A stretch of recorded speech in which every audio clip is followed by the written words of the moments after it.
very special thank you to our Patreon subscribers. Hey, what's up, everybody? Welcome back to Two Friends and a Conspiracy. Our Last final episode. Little tear. It's kind of a bittersweet, but it's been a great series. It's been a fun ride. Yeah, it's been so fun. My favorite comment we've gotten on these videos so far is, "This was so much fun. Why don't you have more subscribers?" Oh, it's brutal. I was like, I also would like to know that. Why isn't this happening? But to say it on this show specifically, I can't even be mad. It made me laugh so hard. I used it to promote the channel. I was like, yeah, subscribe everybody. You know, it's so funny. The point is it's funny. Like, I think like some of the stuff is just been such a crazy thing. I have learned a lot. I don't know about you. Oh yeah, for sure. It has been a fun ride. I love learning about new stuff too, even if it's just bonkers. It's been fun. Well, and I normally take a seemingly lazy approach to content. I don't research a lot of stuff typically. Like, I look into people, like when I have filmmakers or authors on or whatever, I do like stuff for my interviews, but I don't do research-based series really at all. And so this is like the first one. So it's been interesting because like these, I have to actually, I guess that's not true. I guess I had to do a little bit of research for Beast and Booze for like cryptids and stuff, but a lot of that shit I already knew.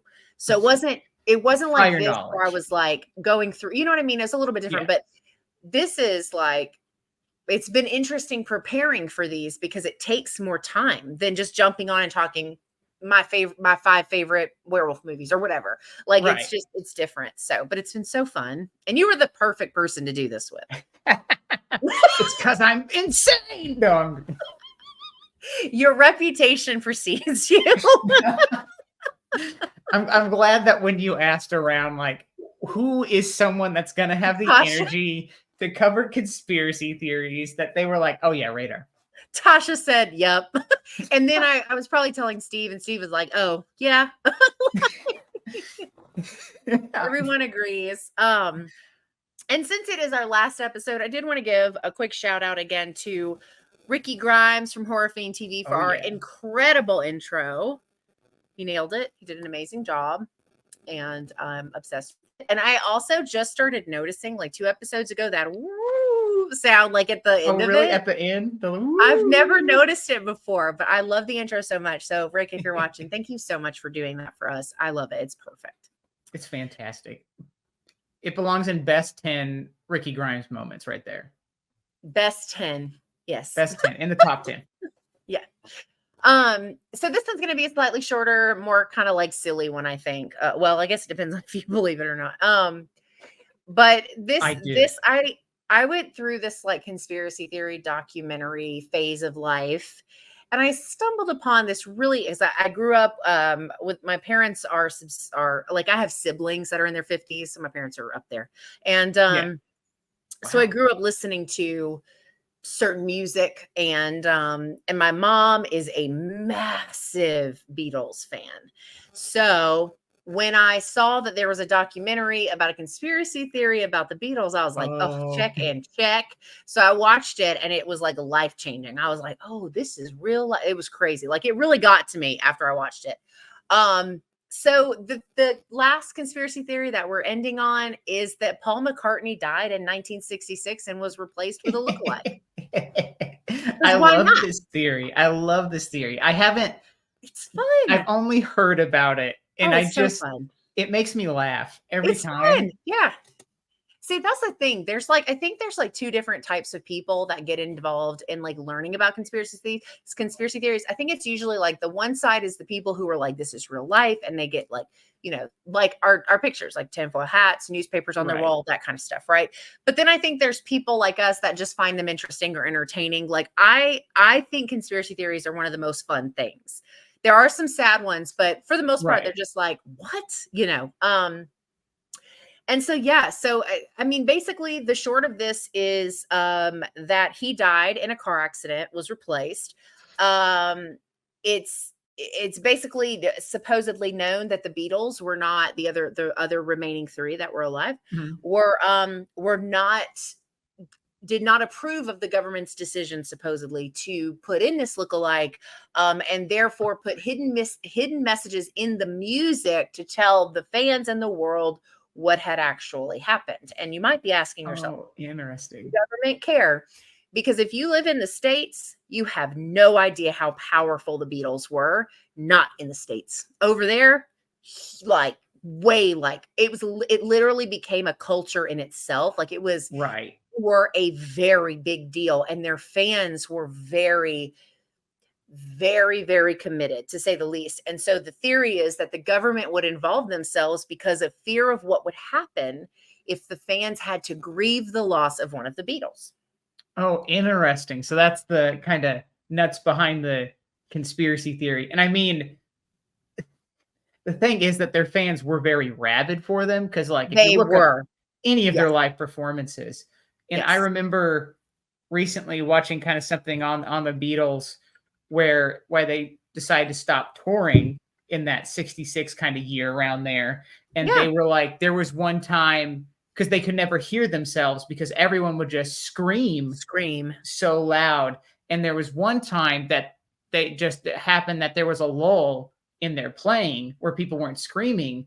And I think it was George that went, "Oh my God, we sound like shit." And they were like, we're bad. We're actively bad right now. And that was part of the reason, because their fans were just screaming. And there's just so many of them. Yeah, there's so many of them that they couldn't even hear themselves play. So, like, they were dedicated. Yeah, no, and their fans, and it's funny you mentioned the touring thing. That's going to actually come up with this because so the theory was that in November 9th of 1966, that Paul McCartney got into an argument with the other Beatles, left the studio in a frenzy because he was super angry, didn't notice that a light had turned red, got into a car accident, and got decapitated. Damn, specifically decapitated. Yeah, specifically decapitated. Brutal. Now, the biggest thing is the more like the types of things that were going on around this time, right? Paul had just announced that he was going to do a solo project. It was the first time that had happened. Right. And like you mentioned, they had been staying out of the public eye and had postponed tours. So this all happened around the same time. So the belief was that they did that so that they could prepare the new Paul to be in everything. Okay. I see. Yeah. It really helped kind of build up this thing of like, well, yeah, it was really weird that because Paul McCartney was actually in a car accident that day. He really was, but it was like a fender bender. It wasn't like a big deal. And so they just like ran with this story, and it's interesting. So, this was also around the time when backmasking was super big. So putting subliminal things in your music, when you play it backwards, it plays Hail Satan or whatever people thought it did, like all kinds of stuff, right? Which essentially, so like hidden messages and things were supposedly like, so all of these things play into this conspiracy theory of that he was in a car accident, he died, and they replaced him with someone who literally won a lookalike contest. And then they got him. They put him in there. I love backmasking too. My favorite band is Electric Light Orchestra. And they have a song. It's like when they started to get big. It's on their 5th album, Face the Music, which has Evil Woman on it. I know a lot of people probably know Evil Woman. I don't know if I do or not. But anyway, sing it. But so their first song on that album is Fire on High. Okay. And it sounds like it came straight out of a horror movie. The first like minute and a half of it, and there is literal backmasking in it, and it sounds super creepy. But Jeff Lynne, one of the founding members of ELO, did it on purpose because there were a lot of Christian groups that said he had put satanic backmasking messages in the previous album, so he deliberately put it to where you heard it, and so it's backwards. It's saying you can turn back the song, but you can't turn back time. Turn it up, turn it up, turn it up. And that's literally what it says, but it's played backwards, and he says it in a really creepy way. So, and there's like this string section going. So it definitely sounds like something satanic. Yeah. But Yeah. I love backmasking when artists like did that. Yeah, it's really a cool thing. And it didn't, I don't think I realized just how like popular that was to do, but it was. There was plenty of other musicians that did it. Right. And so that kind of was what helped build out this idea that that Paul McCartney died in this car accident. And it's interesting because there were other musicians who kind of capitalized on this idea by really? either like by the titles of their songs. So I've got a few. This isn't all of them. Here's a few of them. The Ballad of Paul by the Mystery Tour. Great. Brother Paul by Billy Shears and the All Americans. So Long Paul by Warburley Finster. I don't actually know who that one is. I don't know who that is. And then where was my last one? There's a song called We're All Paul Bearers. Wow. And then another one was Terry Knight's Saint Paul, which would have been a minor hit in June that year, and was subsequently adopted by radio stations as a tribute to the late Paul McCartney. Oh my gosh. So the other major things happening for the Beatles, right? So after this car accident happened, the Beatles went from being this like, I want to hold you, like these like poppy fun boy band, right? Right. To this like they were getting into the 70s. They made this complete tonal shift in their music, the lyrics, the messaging, the sound, their advertisements for it, how they were in the public eye, like everything made this drastic shift. And so this was believed to be to hide because they wanted to hide the lesser talent of the person who was replacing Paul McCartney. That is hilarious. It's funny too, because like, you know, it's musically their later stuff is harder to play than their earlier stuff. They really just grew up, I think is what happened. They grew up. They started out early and they were what they needed to be for the time. That's what sold, Right. That's what worked. As they grew into their own people, as you do, it shifted completely. And so it's interesting because and that's really like the rest of this is just me listing the examples in their music and stuff that like supposedly makes this true.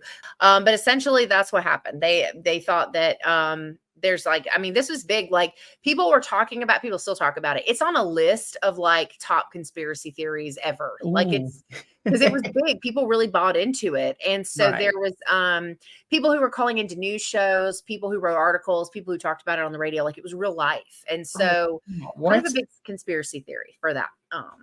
Well, and because the Beatles were like, and when people say like, oh, what's the greatest group of all time? I tend to say the Beatles because of the cultural impact they had.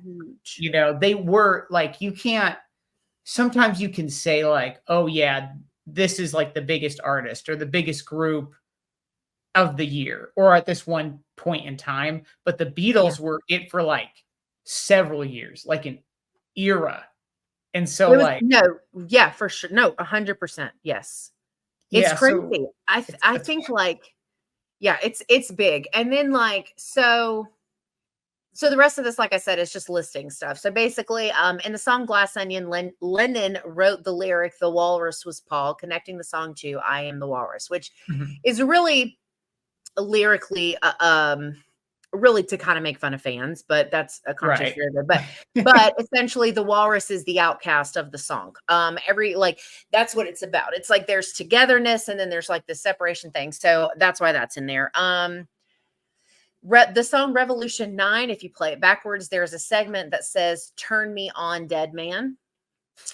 The back of the Sgt. Pepper cover of the album Sgt. Pepper has all of the Beatles' faces are shown except Paul. He is facing a different direction and is set up as an unknown member. There's a lyric in Strawberry Fields Forever, "I buried Paul." There is a song called "I'm So Tired," and if played backwards, there's a section of the song that says, "Paul is dead, man. Miss him, miss him, miss him, miss him." And then the last big one is the Abbey Road cover, which is set up essentially supposed to be a funeral procession. Lennon is dressed in white, is said to symbolize a heavenly figure. Stars dressed in black symbolizes the Undertaker. George in denim represents the gravedigger, and McCartney is barefoot, out of step with the others, symbolizes the corpse. There is also a license plate in the cover that says LMW. 281F. Supposedly the license plate reads as 28 if. Paul would have been 28 if he had survived that car accident by the time they did this thing. God. Which would mean he died at 27. He's in the 27 club. It makes sense. Never mind. I'm on board. He's dead. He died.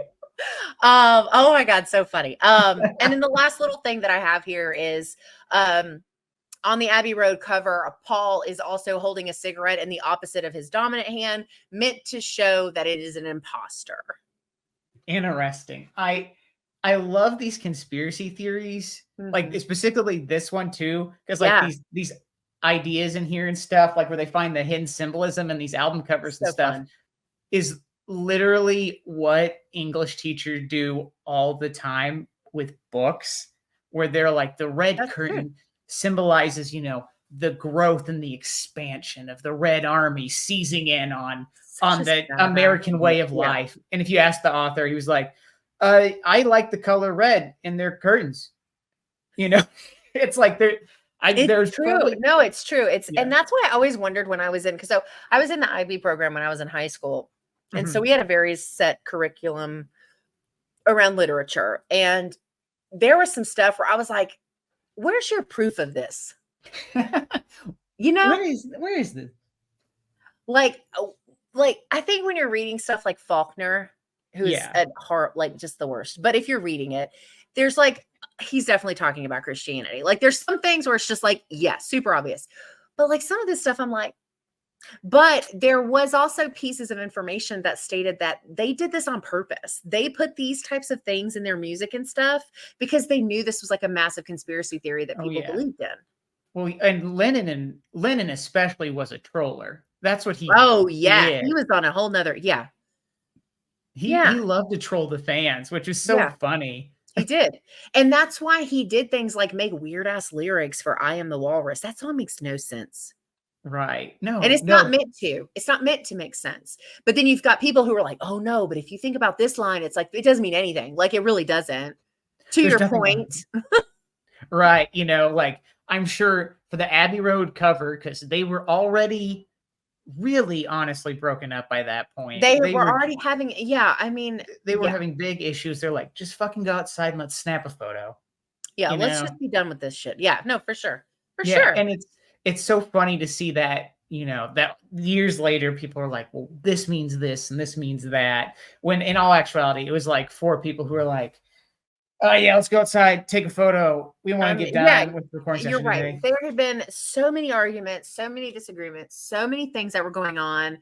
And, you know, Lennon did stuff on his own. Paul did stuff on his own. George and Ringo went on to do other things. Like it just, so it really was. But it's such a fun one to get into because some of this stuff is like, these are all things that people found, right? And it's like they took the time to look into the stuff because they believed it. And I think that that's wild, but it's one of my favorite conspiracy theories because first of all, I'm a big Beatles fan. I actually have Let It Be is tattooed on my wrist. Oh, there you go. Big fan. Like, I think the song Imagine should be like what everyone should aspire to feel about life and the world and all of the things in it. Such a beautiful song. But I just think that it's so interesting. It's like, there are people even today. Like I was talking to my mom about this because my mom's a big Beatles fan. She grew up, you know, listening to them.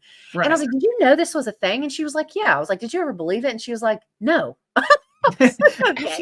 It would have been way more interesting if you had said yes, but sure, fine, whatever. Ruin my hopes and dreams. But no, it's a really fun one.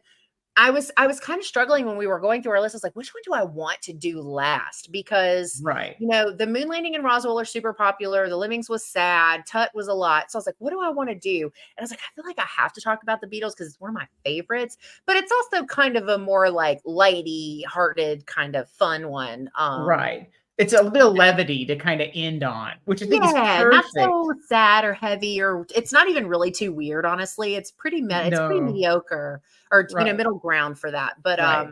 It's but kind of anyway, like Beginner's Guide to Conspiracy Theories is the Paul is dead one, which it's, because that's true. because with all the other conspiracies we've talked about, minus the Lemming, well, actually the Lemmings one had a big ecological impact, but Yes. I mean, like, they all are like huge in some aspect, except for the last two. Mine was on the 27 and yours on Paul being dead. They're not big, like involving some secret shadow government or huge organization or something. Not to that level, world no. changing. No, it's just like, the band, we need a new guy. Yeah. Which is kind of funny because there's the Zombies, the band that did Time of the Season. Their big hit. The Zombies were broken up by the time I love that song got big. That's one of my favorite Halloween songs. Oh, really? Time of the Season? I always listen to it around Halloween. I don't know why. Oh, you know why? It's in a movie. It's in a spooky movie. Is it? What spooky movie? Hold on, I can almost see it. It's like I can almost see it.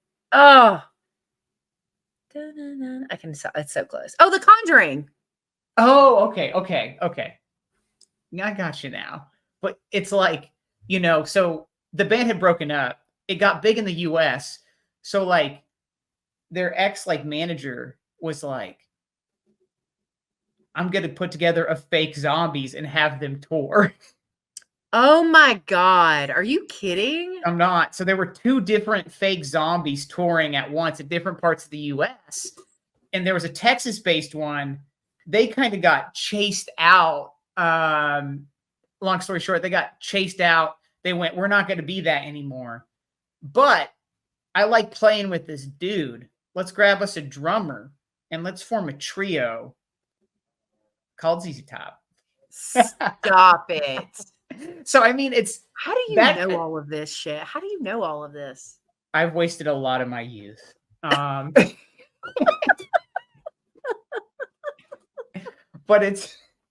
I mean, like, See, this is why you were the perfect person to do this show.